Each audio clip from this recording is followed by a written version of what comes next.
Hello students, welcome back to our channel. TS EAMCET 2024 సంబంధించి యొక్క examination కంప్యూటర్లో ఏ విధంగా రాయాలో ఈ విధంగా స్టెప్ బై స్టెప్ అయితే చూడబోతా ఉన్నాము. అదేవిధంగా చాలామంది స్టూడెంట్స్కి అయితే చాలా డౌట్స్ అయితే ఉండడం జరిగాయి. ఈ యొక్క క్వశ్చన్ పేపర్ ఏ విధంగా వస్తుంది, అదేవిధంగా ఎగ్జామినేషన్ డ్యూరేషన్ ఎంతసేపు ఉంటుంది, అదేవిధంగా ఎన్ని క్వశ్చన్స్ ఉంటాయి, స్టెప్ బై స్టెప్ అయితే చాలామంది ఒక డౌట్స్ అయితే ఉండడం జరిగింది. చాలామంది స్టూడెంట్స్ అయితే ఈ యొక్క కంప్యూటర్లో ఎగ్జామ్స్ ఏ విధంగా రాయాలో కొంతమందికి అయితే తెలియదు. కాబట్టి స్టెప్ బై స్టెప్ అయితే ఇవిడైతే డిస్కస్ చేయబోతా ఉన్నాం, కంప్లీట్ ఎక్స్ప్లెయిన్ చేస్తాను. అదేవిధంగా ఇంకెవరైనా స్టూడెంట్స్ మన ఛానల్ సబ్స్క్రైబ్ అయితే వెంటనే సబ్స్క్రైబ్ చేసుకోండి. అదేవిధంగా మన ఛానల్తో అప్డేట్గా ఉండండి. ఓకే గైస్, ఇప్పుడు చూద్దాం వచ్చేసి స్టెప్ బై స్టెప్ కూడా. ఫస్ట్ ఆఫ్ ఆల్ వచ్చేసి మీకు అయితే ఎగ్జామినేషన్ సెంటర్కి వెళ్ళగానే కంప్యూటర్ అయితే అలొకేట్ చేయడం జరుగుతుంది. వచ్చిన తర్వాత సేమ్ అయితే మీకు అయితే ఇంటర్ఫేస్ అయితే ఈ విధంగా వస్తుంది. రాగానే మీకు సంబంధించిన డీటెయిల్స్ అయితే ఇక్కడ ఉంటాయి, మెన్షన్ చేసి ఉంటారనమాట.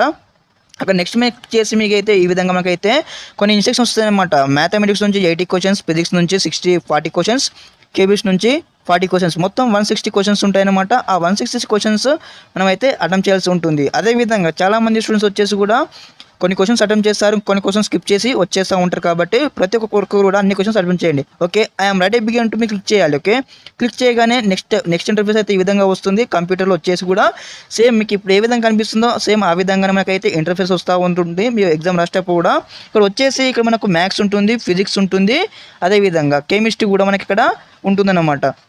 మీకు ఏవైతే మీకు ఫర్ ఎగ్జాంపుల్ నాకు ఫిజిక్స్ వచ్చిందనుకో, ఫిజిక్స్ క్వశ్చన్స్ అయితే రాయొచ్చు. ఫస్ట్ ఆఫ్ ఆల్ ఎట్లుంటుంది అనమాట, స్క్రిప్ట్ ఎట్లా షిఫ్ట్ చేసుకోవచ్చు. ఓకే, ఫస్ట్ ఆఫ్ ఆల్ ఈ విధంగా మనం అయితే క్వశ్చన్కి ఆన్సర్ అటెంప్ట్ చేయలేము. స్టెప్ బై స్టెప్ కూడా క్వశ్చన్కి ఆన్సర్ అటెంప్ట్ చేసి మనకు ఇక్కడ చూడండి. ఫస్ట్ ఆఫ్ ఆల్ వచ్చేసి మనం ఏదైతే క్వశ్చన్ అటెంప్ట్ చేసి నేను ఇక్కడ నెక్స్ట్ అండ్ సేవ్ ఉంది కదా, ఇక్కడ చూడండి నెక్స్ట్ అండ్ సేవ్ ఉంది కదా, సేవ్ అండ్ నెక్స్ట్ ఉంది కదా, అక్కడ క్లిక్ చేయగానే మనకైతే ఇక్కడ చూడండి గ్రీన్ కలర్ అయితే మనకు ఎనేబుల్ కావడం జరిగింది. ఏదైతే మీరు క్వశ్చన్స్ ఈ విధంగా క్వశ్చన్ ఆన్సర్ చేసి సేవ్ చేస్తారో అక్కడ మనకు గ్రీన్ మార్క్ అయితే ఎనేబుల్ అవుతూ ఉంటుంది. అప్పుడు మీ యొక్క క్వశ్చన్స్ అయితే సేవ్ అయినట్లు అన్నమాట, లెక్క అనమాట.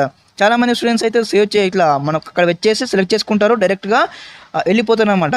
ప్రతి ఒక్కరు కూడా స్టెప్ బై స్టెప్ అయితే మనకి ఏవైతే కనిపిస్తూ ఉందో ఆ యొక్క గ్రీన్ మార్క్ అయితే ఎనేబుల్ అయ్యేదాకా ఇవ్వండి. ఓకే, మన మ్యాథమెటిక్స్కి వచ్చేసి అయితే ఇక్కడ చూడండి 80 క్వశ్చన్స్ ఉన్నాయి. మరి అన్ని క్వశ్చన్ సీక్వెన్స్లో అంటే అవసరం లేదు, మనకు స్టెప్ బై స్టెప్ కూడా మీకు ఏ క్వశ్చన్ వస్తుందో ఆ క్వశ్చన్ అయితే స్టెప్ బై స్టెప్ అయితే నెక్స్ట్ టైం చెక్ చేసుకొని ఆన్సర్ అయితే మనం అయితే ఇవ్వచ్చు. ఓకే, నెక్స్ట్ వచ్చేసి ఇక్కడ చూసుకున్నట్లయితే ప్రతి ఒక్క గైడెన్స్ అయితే ఇక్కడ చూడండి ఈ విధంగా అయితే మనకి ఏదైతే ఇచ్చి ఉన్నామో అదేమో గ్రీన్ కలర్ పడ్డది. అదేవిధంగా మీరు క్వశ్చన్ సెలెక్ట్ చేసుకుని నెక్స్ట్ క్వశ్చన్కి వెళ్ళిపోయారు కదా, అప్పుడు ఇక్కడ మనకు అక్కడ ఏది 4th వన్ చూడండి, ఇక్కడ రెడ్ అని చూపిస్తుంది. ఇప్పుడు మీరు ఒకసారి చూసుకున్నట్లయితే ఇన్స్ట్రక్షన్స్ కూడా ఉంటాయి మనకి కంప్యూటర్లోనే. ఆన్సర్ చేసిన దానికి గ్రీన్ మార్క్ కనిపిస్తూ ఉంటుంది, నాట్ ఆన్సర్ క్వశ్చన్కి ఇక్కడ రెడ్ మార్క్ ఉంటుంది. అదేవిధంగా నాట్ విజిట్ క్వశ్చన్కి అయితే యాష్ కలర్ ఉంటుంది. టోటల్ డ్యూరేషన్ వచ్చేసి మనకి ఇక్కడ 180 మినిట్స్ అయితే ఉంటుంది. మనకి ఇక్కడ 180 మినిట్స్లో 160 క్వశ్చన్స్ అయితే మనకి ఇక్కడ సబ్మిట్ చేయాల్సి ఉంటుంది. ఓకే, ఆన్సర్ చేయాల్సి ఉంటుంది. అదేవిధంగా చాలామంది స్టూడెంట్స్ అయితే ఈ యొక్క మిస్టేక్ చేయవద్దు.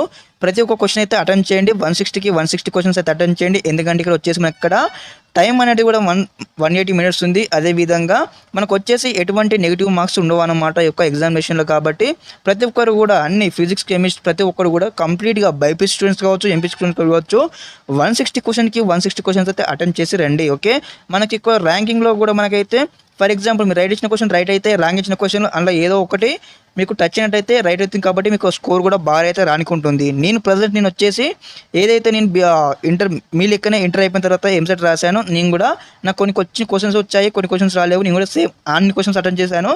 నేను వచ్చేసి క్వాలిఫై వచ్చేసి నాకైతే సీట్ అయితే రావడం జరిగింది కాలేజ్ వచ్చేసి. ఓకే, స్టెప్ బై స్టెప్ అనమాట. ఈ విధంగా మీరు మ్యాథ్స్ ఉంటుంది, ఫిజిక్స్ ఉంటుంది, కెమిస్ట్రీ ఉంటుంది. మీరు ఏ క్వశ్చన్ అంటే ఆ క్వశ్చన్స్ అయితే అటెంప్ట్ చేసుకోవచ్చు అక్కడ షిఫ్ట్ అయ్యి కూడా. ఈ విధంగా స్టెప్ బై స్టెప్ అయితే ఎగ్జామ్ రాయండి.